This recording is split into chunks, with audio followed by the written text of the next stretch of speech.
નમસ્કાર, આપનું હાર્દિક સ્વાગત છે એજ્યુકેશન ગુજરાતી ચેનલમાં. આજે આપણે ધોરણ 10માના સમાજ વિદ્યા એટલે કે સામાજિક વિજ્ઞાન વિષયનું આપણે પાઠ 7મો આપણા ભારતનું જતન આ પાઠ પહેલા વિભાગમાં આપણે અગત્યના પ્રશ્નો શીખીશું. જો તમે નવા આવ્યા હોય તો ચેનલ સબસ્ક્રાઈબ કરી લેજો, બેલ આઇકન પ્રેસ કરી દેજો જેથી તમે શીખી શકો. સૌથી પહેલાં ઇન્ટ્રોડક્શનમાં આપણે જોઈએ તો સૌથી પહેલાં જ્ઞાન, વિજ્ઞાન, ધર્મ, સંસ્કૃતિ અને કલાના વિવિધ ક્ષેત્રોમાં ભારતનું મહત્ત્વનું પ્રદાન રહ્યું છે. આપણો વારસો ભારત વર્ષની પ્રાચીન ગરિમાને વ્યક્ત કરે છે. સાંસ્કૃતિક વારસામાં સાહિત્ય, શિલ્પ, સ્થાપત્ય, વિવિધ કલાઓ અને પ્રાકૃતિક વારસાનો પણ સમાવેશ થયો છે. તેમજ કુદરતી કે માનવ નિર્મિત કે માનવ સર્જિત કહે છે આપણે એ પરિબળો દ્વારા વારસો પ્રતિકૂળ અસર પામે છે, એટલે કે એની ખરાબ અસરો પણ પામે છે. વારસો લોકોને ગૌરવ અપાવે છે. વારસો છે એ ગૌરવન આપણે આપણું માન વધારે છે. તેવી આવનારી પેઢી માટે પૂર્વજોએ કરેલા ગૌરવપૂર્ણ કાર્યની પ્રેરણા મળે છે. તેથી વારસાનું સંરક્ષણ આવશ્યક છે. વારસો દેશની ઓળખ છે. તેની અવગણના કરનાર રાષ્ટ્રનું ભવિષ્ય હોતું જ નથી. વિદેશી પ્રજાઓના આક્રમણ અને આપણી સજાગતાના અભાવે લીધે વારસાને ભયંકર નુકસાન થયું છે. ઘણા પુરાના કિલ્લાઓ છે, મહેલ છે, એમનું ખંડેર હાલતમાં છે. તેની જાળવણી કરવાની સરકારની અને સમગ્ર પ્રજાની બેની નૈતિક ફરજ છે. હવે આપણે જોઈએ નીચેની સંકલ્પનાઓ સમજીમાં. પહેલી સંકલ્પના છે યુનેસ્કોની. યુનાઇટેડ નેશનના બિનરાજકીય ક્ષેત્ર કાર્ય કરતી સંસ્થા જે વિશ્વ આખામાં શૈક્ષણિક, વૈજ્ઞાનિક અને સંસ્કૃતિના વિકાસના કાર્ય કરે છે. આવા વૈશ્વિક વારસાના સંરક્ષણની પણ કામગીરી યુનેસ્કો દ્વારા નામની સંસ્થા કરે છે. ત્યારબાદ છે પર્યટન માર્ગદર્શક. તો પ્રવાસ પર્યટન સ્થળની ભૌગોલિક અને સાંસ્કૃતિક માહિતી ધરાવતા વ્યક્તિ આવા સ્થળોના ઇતિહાસના વર્તમાન સાથે જોડે અને પ્રવાસીઓને માર્ગદર્શન પૂરે. પહેલાંની માહિતી અત્યારના માણસોને આપે એવો એક પથ પ્રદર્શિત કરે અને એનાથી માહિતગાર કરે, એને પર્યટન માર્ગદર્શક કહેવામાં આવે છે. ત્યારબાદ છે ભારતીય વન્યજીવન બોર્ડ. લુપ્ત થયેલા વન્યજીવોના સંવર્ધન, એનું જતન એટલે જેને એની સંભાળ રાખતું હોય એવું તથા તેના માટે જાગૃતિ ઊભી કરવા માટે ઈસવીસન 1952માં ભારત સરકાર દ્વારા ઊભું કરેલું એક બોર્ડ એ છે ભારતીય વન્યજીવ બોર્ડ. ત્યારબાદ છે મુંબઈ પ્રાકૃતિક ઇતિહાસ સમિતિ. તો પ્રાકૃતિક સંવર્ધન એટલે કે પર્યાવરણનું સંવર્ધન થાય, એનો વિકાસ થાય એવી જૈવિક પ્રાથમિકતા સંવર્ધન અને બદલાવ સાથે કાર્ય કરતી અને પર્યાવરણની જાગૃતિ માટે કાર્ય કરતી 134 વર્ષની જૂની સંસ્થા એટલે મુંબઈ પ્રાકૃતિક ઇતિહાસ સમિતિ. ત્યારબાદ છે રાષ્ટ્રીય સ્મારક. તો દેશના ઇતિહાસ અને રાજનીતિ સાથે જોડાયેલા મહત્વપૂર્ણ ઘટનાની યાદમાં નિર્માણ પામેલા સ્થળ તેને જ રાષ્ટ્રીય સ્મારક તરીકે ઓળખવામાં આવે છે. ત્યારબાદ છે ભારતીય પુરાતત્વ સર્વેક્ષણ. તો ભારત સરકારના સાંસ્કૃતિક વિભાગના અંતર્ગત કાર્ય કરતી સરકારી સંસ્થા છે. જે પુરાતત્વના એટલે કે જૂના પુરાના પેલા મોહેંજો-દડો છે, હડપ્પા છે, એ પુરાતત્વ વિભાગના એના પર અધ્યયન કરે, શીખે અને સાંસ્કૃતિક સ્મારકોનું પાછું રક્ષણ કરે એની જવાબદારી ભારતીય પુરાતત્વ સર્વેક્ષણમાં આવે છે. ત્યાર પછી છે પુરાતત્વ. એ એવી વિદ્યા છે જેમાં મુખ્યત્વે પ્રાચીન કાળની ઐતિહાસિક વસ્તુના આધારે અજાણ્યા ઇતિહાસને જાણી શકે એને જ પુરાતત્વ કહેવાય. ત્યારબાદ છે જોડકા જોડો અવિભાગનો અવિભાગ સાથે. ઈસવીસન 1952માં ભારતીય વન્યજીવન બોર્ડની રચના થઈ. 1972માં વન્યજીવોને લગતો કાયદો ઘડવામાં આવ્યો. 1883માં મુંબઈ પ્રાકૃતિક ઇતિહાસ સમિતિની સ્થાપના થઈ કે સ્થપાઈ. 1876માં ભારતીય નિધિ વ્યાપાર કાનૂન ઘડાયો. પ્રશ્ન એના પછી બીજું જોડકું છે એમાં અવિભાગનું બ વિભાગ સાથે એમાં રાષ્ટ્રીય સ્મારકોમાં કયો ડિપાર્ટમેન્ટ લાગુ પડે? તો ડિપાર્ટમેન્ટ ઓફ આર્કિયોલોજી લાગુ પડશે. દફતર ભંડારો એમાં પ્રાચીન હસ્તપ્રતોની જાળવણી આવશે. યુનેસ્કોની અંદર આવશે વિશ્વ વારસાની યાદીઓ તૈયાર કરવાની. અને સંગમેશ્વર મંદિર એ છે સ્થળાંતરિત વારસો છે. ત્યારબાદનું જોડકું છે ઈસવીસન 1958માં પ્રાચીન સ્મારકો, પુરાતત્વીય સ્થળો અને અવશેષોને લગતો કાયદો ઘડવામાં આવ્યો હતો. ઈસવીસન 1972માં અતિ મૂલ્યવાન કલાકૃતિઓ અંગેનો કાયદો આવ્યો છે. 1876માં ભારતીય નિધિ વ્યાપાર કાનૂન લાગુ પડ્યો છે. અને 1883માં મુંબઈ પ્રાકૃતિક ઇતિહાસ સમિતિ રચના થઈ છે. રાષ્ટ્રીય સંગ્રહાલય ક્યાં આવેલ છે? તો આવેલ છે નવી દિલ્હીમાં. ભારતીય સંગ્રહાલય આવેલ છે કલકત્તામાં. સાલારગંજ સંગ્રહાલય આવેલ છે હૈદરાબાદમાં. અને રાષ્ટ્રીય માનવ સંગ્રહાલય આવેલ છે ભોપાલમાં.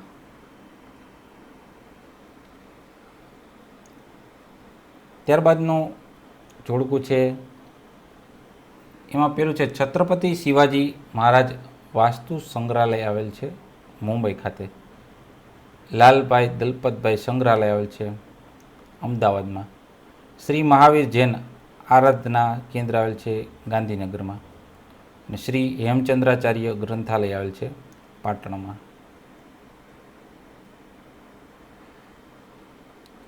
ત્યારબાદ છે નીચેના પ્રશ્નોના ટૂંકમાં ઉત્તર આપો.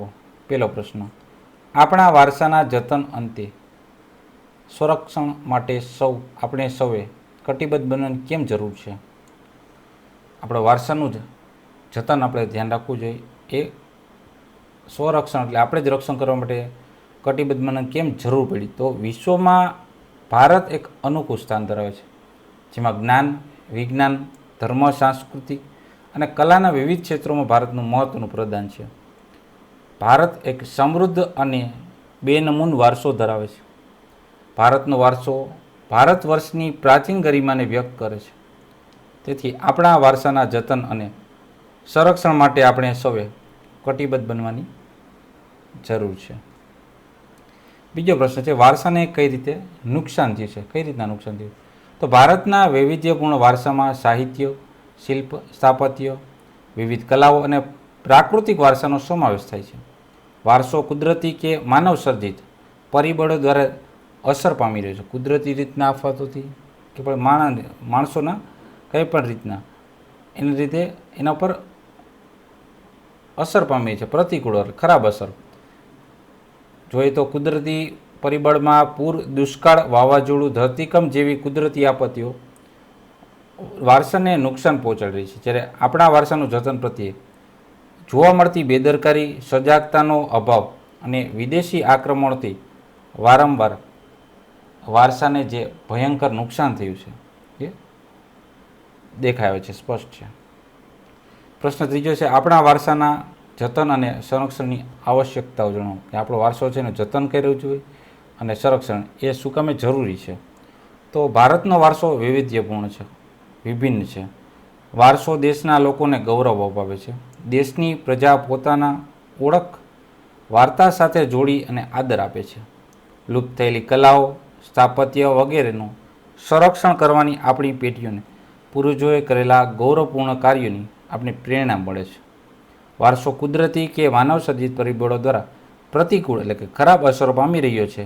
જો તેનું જતન નહીં થાય તો એ વારસો છે નષ્ટ થઈ જશે અને દેશ તથા આપણી ઓળખ આપણે ગુમાવી બેસીશું.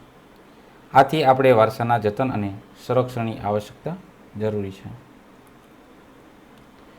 પ્રશ્ન ચોથો છે, પર્યટન ઉદ્યોગથી થતા લાભ દર્શાવો. તો પર્યટન ઉદ્યોગ દેશ રાજ્યની આર્થિક લાભ કરાવે છે. વિદેશી પર્યટકો દેશમાં આવીને વિદેશી હુંડિયામણ પ્રાપ્ત કરાવે છે. બહારના આર્થિક રીતના આપણે સપોર્ટ થાય છે એટલે વિદેશી હુંડિયામણ મળે છે વધારાનું. પર્યટન ઉદ્યોગથી સ્થળ સુધીનો પરિવહન ઉદ્યોગ વિકસે છે, એ સ્થળનો ઉદ્યોગ પણ વિકસશે. એ પછી સાંસ્કૃતિક વારસાના સ્થળોની આસપાસ પાકા રસ્તા, રેલવે, પાણી, સંદેશાવ્યવહાર વગેરે સુવિધાનો વિકાસ થશે. લોકોથી સાંસ્કૃતિક કલાઓ, પરંપરાઓને વિશ્વ સમક્ષ મૂકવાની એક તક પણ મળે છે. લુપ્ત થયેલી કલાઓને નવજીવન મળે છે, કારણ કે વિદેશી નાગરિકો આવશે, પર્યટકો આવશે, દેશના બીજા પર્યટકો આવશે તો એ કલા જીવંત રહેશે. ભાતીગળ સંસ્કૃતિ, સ્થાનિક કલા કારીગરી તથા તેની વિશેષતાની એક મંચ મળશે, એક પ્લેટફોર્મ પૂરું પડશે. પ્રશ્ન 5મો છે, ભારતીય વન્યજીવન બોર્ડ રચના ક્યારે, એનું મુખ્ય કાર્ય કયા છે? તો ભારતીય વન્યજીવ બોર્ડની રચના થઈ છે 1952માં ભારત સરકારે કરેલી છે. અને વન્યજીવન સંરક્ષણ માટેના સાધનો પૂરા પાડવે એ રાષ્ટ્રીય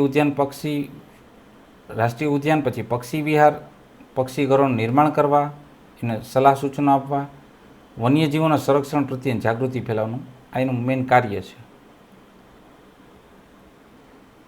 પ્રશ્ન 6, પ્રાકૃતિક વારસાના ભાગરૂપે વન્યજીવન સંરક્ષણ માટે પ્રયાસો શું થયા છે?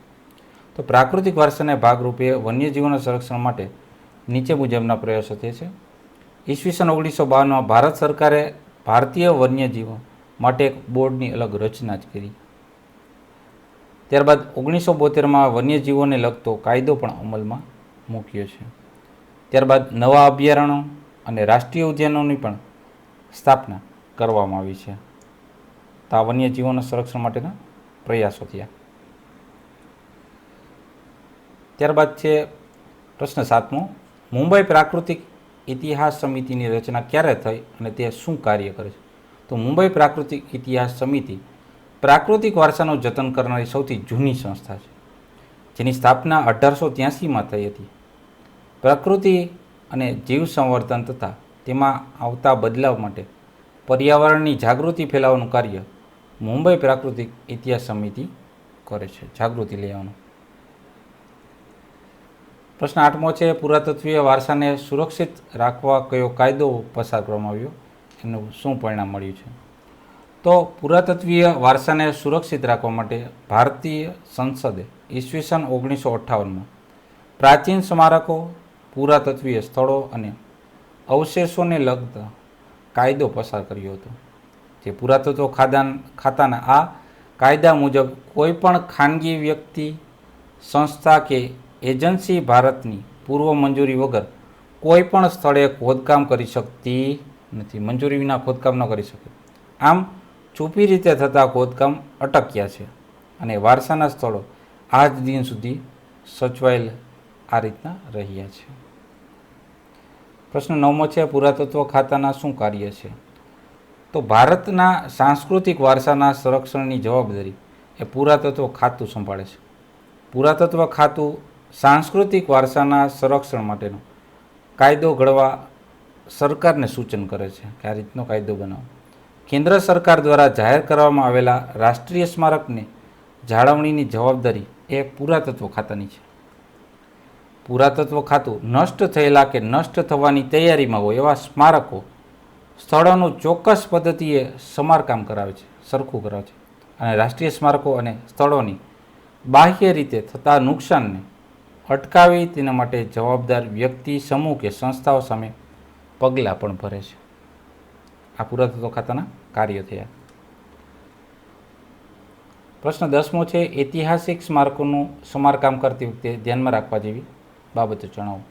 તો ઐતિહાસિક સ્મારકો એ સમયની ઓળખ આપે છે કે આ આટલા સમય પહેલાં આવા સ્મારક બન્યા હતા, જે દેશને અને તેના નાગરિકોને ઓળખ પણ આપે છે કે પહેલાં આ રીતના કિલ્લાઓ બનતા, આ રીતના મહેલો બનતા. પુરાતત્વ ખાતું આવા ઐતિહાસિક સ્મારકોને નષ્ટ થતાં બચાવે છે અને ચોક્કસ પદ્ધતિથી એને સમારકામ પણ કરાવે છે.